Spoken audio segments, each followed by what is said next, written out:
Dr. O'Keefe, what role does nutrition and diet play in the development of coronary artery disease?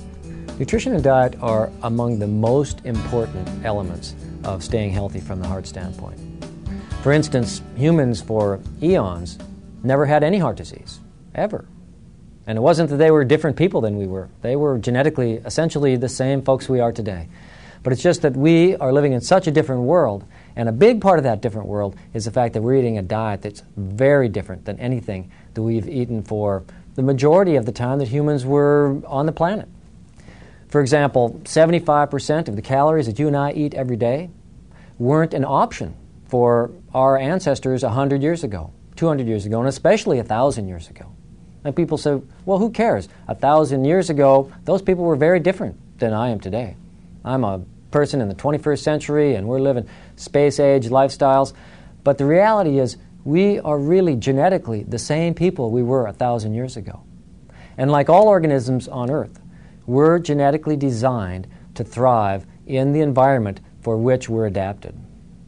The problem is, the environment that we're adapted for is a world that is gone forever.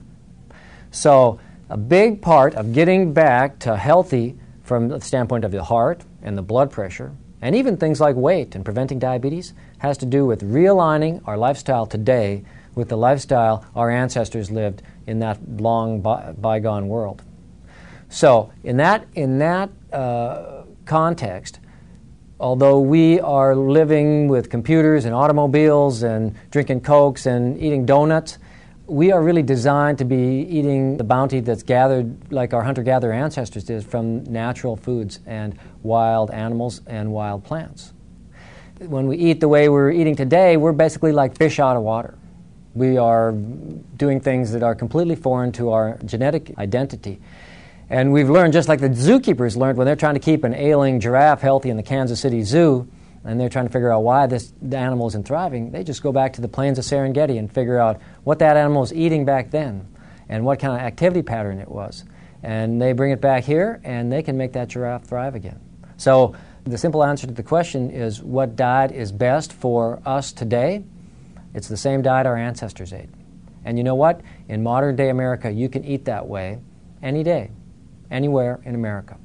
It's just a matter of using the right discipline and understanding what you need to eat. And we know what that is, and it's pretty simple.